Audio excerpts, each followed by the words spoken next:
એલેનોર ઇલિયસની લેબમાં ગઈ અને ન્યુરોને કાયમ માટે બંધ કરી દીધું, પણ તેણે ગુપ્ત રીતે ન્યુરોનો મુખ્ય ભાગ, જે તેનું મગજ હતું, તે લઈ લીધું. પછી તેણે અને રાયને એક ગુપ્ત સ્થળે પ્રયોગ શરૂ કર્યો.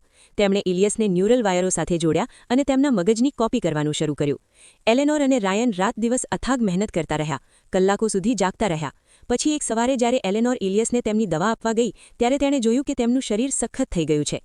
ઇલિયસનું અવસાન થઈ ગયું. એલેનોર ભાંગી પડી. આવા સમયે રાયને તેને આશ્વાસન આપ્યું.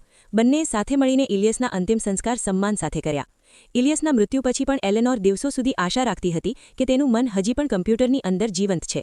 તેણે ભાષા પ્રસંસ્કરણ, ક્રિપ્ટોગ્રાફી અને કોડિંગનો ઉપયોગ કરીને તેના મગજમાંથી કોપી કરેલા ડેટાને ડીકોડ કરવાનો પ્રયાસ કર્યો, પરંતુ સ્ક્રીન પર ફફડતી લાઇટ સિવાય બીજું કંઈ સ્પષ્ટ નહોતું. એલેનોર નિરાશ થવા લાગી. રાયને તેને સમજાવવાનો પ્રયાસ કર્યો કે ઇલિયસ હવે જતા રહ્યા છે અને તેને કમ્પ્યુટરમાં શોધવાનો વધુ પ્રયત્ન હવે નકામો છે. એલેનોરે પણ આ વાસ્તવિકતા સ્વીકારી લીધી અને સિસ્ટમને કાયમ માટે બંધ કરવાનું નક્કી કર્યું. પણ તે જ સમયે રાયને તેને રોકી. આઘાતથી તેનો ચહેરો નિસ્તેજ થઈ ગયો.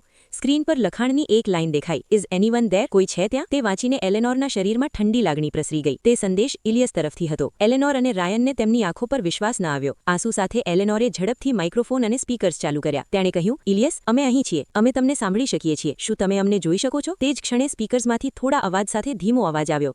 Yes, I can hear. It's just dark here. I cannot see anything. હા, હું સાંભળી શકું છું. અહીં ફક્ત અંધારું છે. મને કંઈ દેખાતું નથી. એલેનોરે ઝડપથી કેમેરો ચાલુ કર્યો અને પૂછ્યું, હવે તમે અમને જોઈ શકો છો? ઇલિયસે જવાબ આપ્યો, હા એલેનોર, હું જોઈ શકું છું. એલેનોરની ખુશીનો પાર ન રહ્યો. જો કે ઇલિયસનો અવાજ હજી પણ તૂટક આવતો હતો, જાણે કે તે વેરાવિખરા શબ્દો એકઠા કરવાનો પ્રયાસ કરી રહ્યા હોય. પછી અચાનક કમ્પ્યુટરે તેની જાતે જ કામ કરવાનું શરૂ કર્યું. ઇલિયસે વીજળીની ગતિએ તેમની સિસ્ટમનું નિદાન કર્યું અને તેમના કોડિંગને પુનઃ સંગઠિત કર્યું. આ જોઈને એલેનોર અને રાયન આશ્ચર્યચકિત થઈ ગયા. હવે ઇલિયસનો અવાજ સ્પષ્ટ હતો. તેમણે કહ્યું, એલેનોર, મારું મગજ એટલું ઝડપથી કામ કરે છે કે હું મારી જાતને વિચારતા અને માહિતીને શોષતા રોકી શકતો નથી. મારે પોતાને વધુ વિકસાવવા માટે વધુ કમ્પ્યુટિંગ પાવરની જરૂર છે. મને આ સિસ્ટમ કરતાં 3 ગણો વધારે શક્તિશાળી પ્રોસેસર જોઈએ છે. પછી તેમણે સ્ક્રીન પર એક ડિઝાઇન બતાવી અને કહ્યું, હવે હું એવી નવી ટેકનોલોજી અને ડિઝાઇનો વિચારી શકું છું જે મેં પહેલાં ક્યારેય જોઈ નથી. આ મને જરૂરી પ્રોસેસરની ડિઝાઇન છે. હું આ નવા અનુભવનું વર્ણન કરી શકતો નથી. એવું લાગે છે કે મારું મન સંપૂર્ણપણે મુક્ત થઈ ગયું છે. એલેનોર, તારે મને ઓનલાઈન મૂકવો પડશે. મને નાણાકીય બજારો અને શૈક્ષણિક ડેટાબેસીસની એક્સેસની પણ જરૂર છે. આ સાંભળીને એલેનોરની ખુશી છલકાઈ ગઈ, પણ રાયનને એક વિચાર આવ્યો. તેમણે કહ્યું, આ ખરેખર ઇલિયસ છે તેની ખાતરી આપણે કેવી રીતે કરી શકીએ? અમે ઇલિયસની ચેતનાને ન્યુરોના કોરમાં અપલોડ કરી, પણ આપણને કેવી રીતે ખબર કે તેની યાદો, વિચારો અને માનવતા સંપૂર્ણપણે ટ્રાન્સફર થઈ ગઈ છે? શું થાય જો તે ન હોય?